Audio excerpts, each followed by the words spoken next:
Nous recevons aujourd'hui Jean-Pierre Xeradakis, qui est le créateur et le fondateur de célèbre restaurant La Toupina, qui est rue Porte de la Monnaie à Bordeaux. La rue de la Porte de la Monnaie, elle est perpendiculaire au quai Sainte-Croix. Jean-Pierre Xeradakis, bonjour. Bonjour. La rue de la Porte de la Monnaie, on pourrait l'appeler la rue Xeradakis, parce que vous avez plein de restaurants, rue Porte de la Monnaie. Vous en avez combien au total? Première objection, si je puis dire, il ne serait pas original de l'appeler la rue Xeradakis, et c'est souvent en boutade comme dit ça, mais c'est la rue Porte de la Monnaie, elle est historique, Ouais. Elle est du 18e, elle a été tracée par Tourny, donc il y a des choses à dire, c'est une rue touristique. Mais comme nous c'est avons pas une... 5 restaurants dans la Vous rue. avez 5 restaurants, Voilà. c'est-à-dire combien de salariés?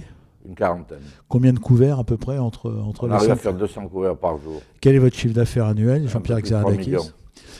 On vous a invité, Jean-Pierre Xeradakis, un peu comme expert, parce que vous avez une ancienneté réelle. La Toupina, vous l'avez créée en quelle année? En 68.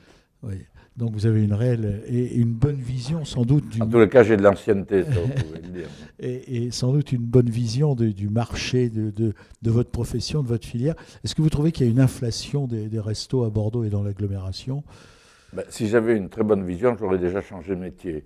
Mais effectivement, il y a beaucoup de restaurants à Bordeaux. Je pense que Bordeaux est la ville où il y a le plus de restaurants par rapport au nombre d'habitants, évidemment. C'est une bonne chose ou pas? Oui, parce que ça donne une image dynamique, gastronomique, produit, etc.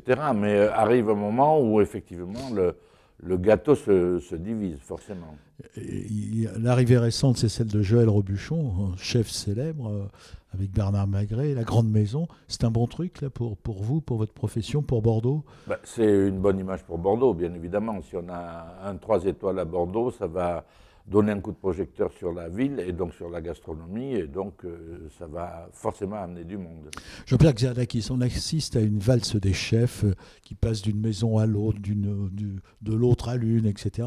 Est-ce que c'est normal dans cette profession? Enfin, c'est assez étonnant. Enfin, on ne voit pas des chefs d'entreprise changer de boutique comme ça tous Ah les bon, 3 matins. les chefs d'entreprise ne changent pas de directeurs généraux, ne changent pas Si, de mais pas à ce président. rythme-là, pas à ce rythme-là. Là, ça s'est passé. En peu de Il temps. y en a plusieurs en peu de temps, oui, mais bon. Et les célèbres en plus. C'est bien ou pas? Oui, c'est bien. Mais il faut que les gens circulent, qu'ils répondent à des offres, à des propositions. Il y a des entreprises qui veulent faire des efforts dans la proposition. Et écoutez, moi, je ne trouve pas ça anormal du tout. Il y a une pluie de distinctions qui tombent sur Bordeaux, des distinctions réputées. La dernière, c'est Bordeaux, première destination touristique européenne pour 2015. Ça vous rapporte des choses, à vous, chef d'entreprise? Ben, c'est une belle image. Je pense que faudrait rendre hommage aux gens qui travaillent pour avoir ces distinctions. Il y a des mecs qui travaillent derrière. Il y a toute une équipe. Dont vous, d'ailleurs. Oui, mais je pense que l'important, c'est que les gens aient une image de Bordeaux qui soit positive, forte, intelligente. Bordeaux est une ville absolument exceptionnelle, ça il faut le dire. On est dans un contexte De renouveau, Oui, dans un contexte de renouveau, mais aussi, je pense qu'il faut que les Bordelais le sachent. On est dans une ville exceptionnelle, avec un environnement qui est vraiment extraordinaire. On est près de choses qui sont merveilleuses, comme les plages des Landes, le Pays Basque, la Dordogne, le Lot. Et on est dans une ville qui est à dimension humaine. Et c'est ça qu'il faut rappeler aux gens, je crois, c'est cette chance-là, c'est qu'on peut se balader à pied, on peut faire tout le cœur de la ville à pied tous les matins, comme je le fais. Et c'est vraiment une chance de vivre comme ça. Quand Bordeaux a été classé à l'UNESCO, vous l'avez senti, vous, sur votre chiffre d'affaires, concrètement, par exemple? Est-ce que vous avez vu un afflux de touristes que vous n'aviez pas avant? Absolument. Avant, on avait des mois creux dans la restauration. On avait juin, juillet, août et septembre, ça redémarrait un petit peu. Là, en réalité, c'est 3 mois. Plein. Ben oui, on a du monde, des gens qui circulent, on voit des Japonais avec des plans. C'est assez formidable. Après, il y a plein de gens qui disent mais il ne faut pas que ça devienne trop touristique. Alors, quel est l'équilibre en ce qui concerne le nombre d'habitants de Bordeaux, le nombre de touristes qu'on peut accueillir? Mais moi, je crois à un tourisme de qualité, c'est-à-dire avec des gens, non pas ceux qui jettent des bouteilles sur le miroir d'eau et qui balancent leurs trucs n'importe où. Je pense à des touristes de qualité. Ce qui ne veut pas dire des touristes de qualité, ne veut pas dire des touristes avec beaucoup d'argent, mais des touristes qui respectent la ville et qui viennent voir l'intérêt à la fois architectural, mais aussi gastronomique, parce que Bordeaux est une ville gastronomique. Quoi qu'on en dise, même avant qu'il y ait les 3 étoiles de Robuchon, on mange bien dans énormément de restaurants à Bordeaux. Quels sont vos projets, Jean-Pierre Xeradakis?